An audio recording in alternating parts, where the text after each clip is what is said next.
베이사이드 장로교회 순모임 교재. 저자 이종식 목사. 제160과 우리에게 향하신 여호와의 인자하심이 크시도다. 시편 117편 1절에서 2절까지 말씀입니다.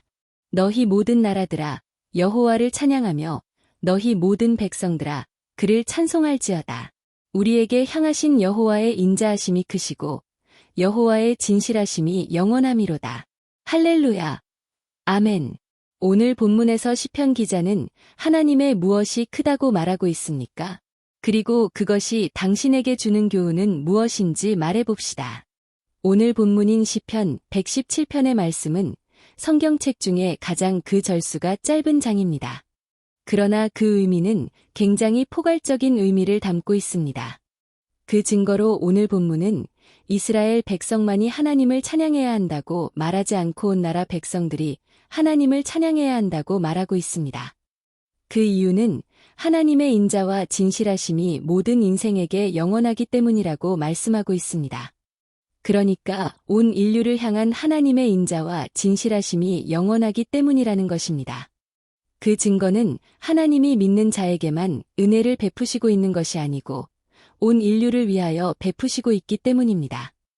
그 증거로 하나님은 믿는 자나 믿지 않는 자에게 비를 내리시고 공기를 허락하시고 밭에서 열매를 거두게 하시기 때문입니다. 그리고 믿지 않는 자들도 일반 은총 가운데 나름대로 나라를 다스리고 가정을 지키며 살고 있기 때문입니다. 이런 이유로 어떤 사람은 하나님을 믿지 않는 나라 사람들이 어떻게 질서를 유지하고 살 수 있는지 의문을 던집니다. 특별히 싱가포르나 일본 같은 나라들은 예수님을 믿지 않고 우상을 섬기며 살고 있는데도 경제가 발전하고 사회 질서를 유지하는 모습을 보면서 그런 생각을 하는 것입니다.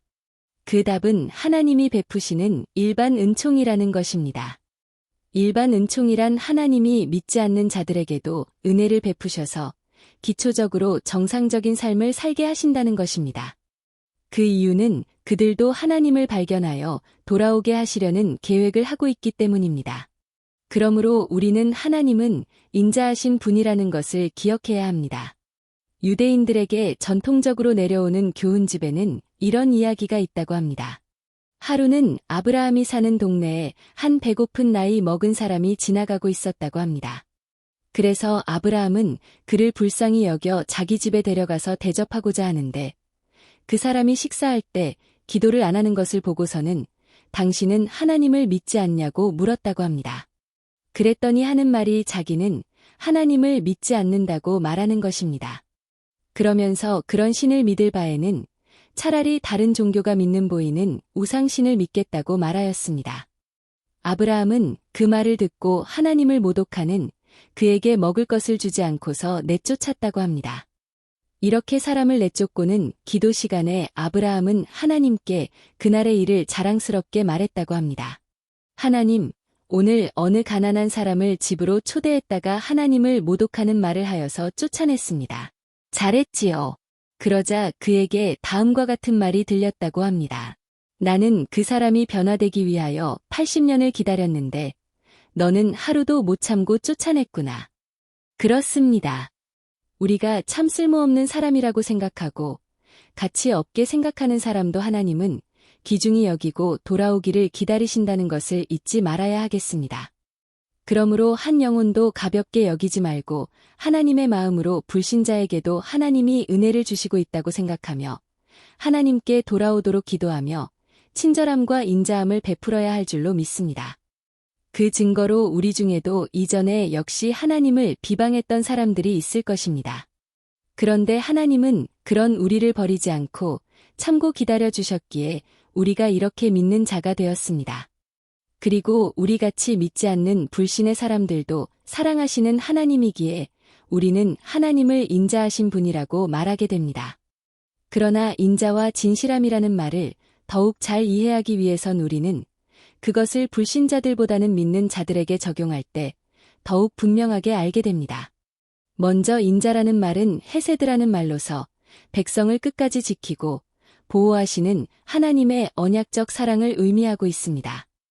우리는 하나님의 인자하심을 먼저 성경의 역사 속에서 자신의 백성을 인도하시는 것을 보면서 알게 됩니다.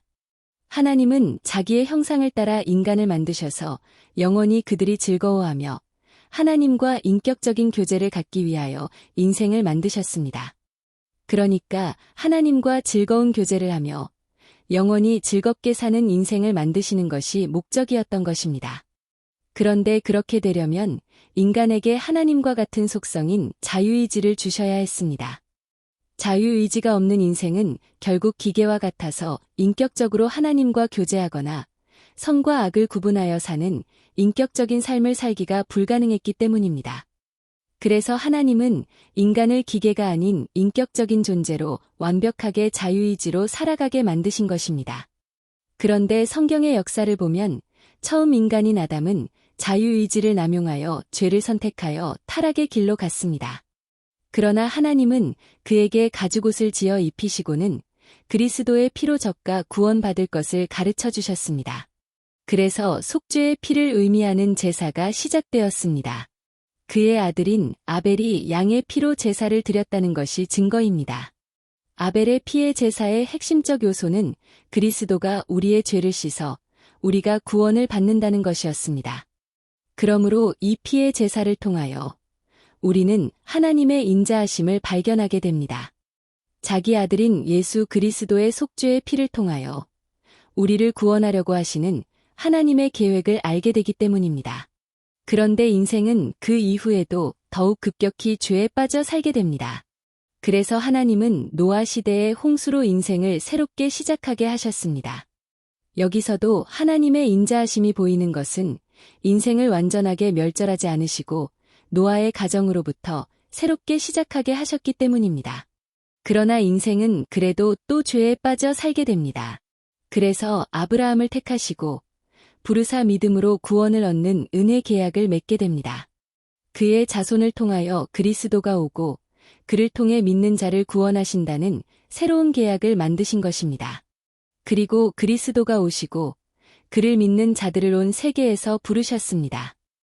이러한 성경의 역사를 보면서 믿는 우리는 그 무궁하신 하나님의 사랑은 오늘도 우리에게 계속되고 있다는 것을 기억해야 할 것입니다. 그 이유는 우리도 눈만 뜨면 죄를 짓는 삶을 살고 있기 때문입니다. 그러나 하나님은 누구든지 그리스도의 속죄의 피를 의지하며 회개하는 사람들을 용서하시고 구원의 길로 인도하시고 있습니다. 그러므로 우리는 우리의 공로가 아니고 하나님의 사랑으로 구원을 얻고 살아가고 있다는 것을 잊지 말아야 할 것입니다. 그리고 이런 하나님의 사랑을 기억하며 우리의 구원은 영원하다는 것을 기억하며 살아야 하겠습니다. 그렇게 끝없는 사랑으로 믿는 자들을 구원하신 분이 버리지 않으실 것이기 때문입니다.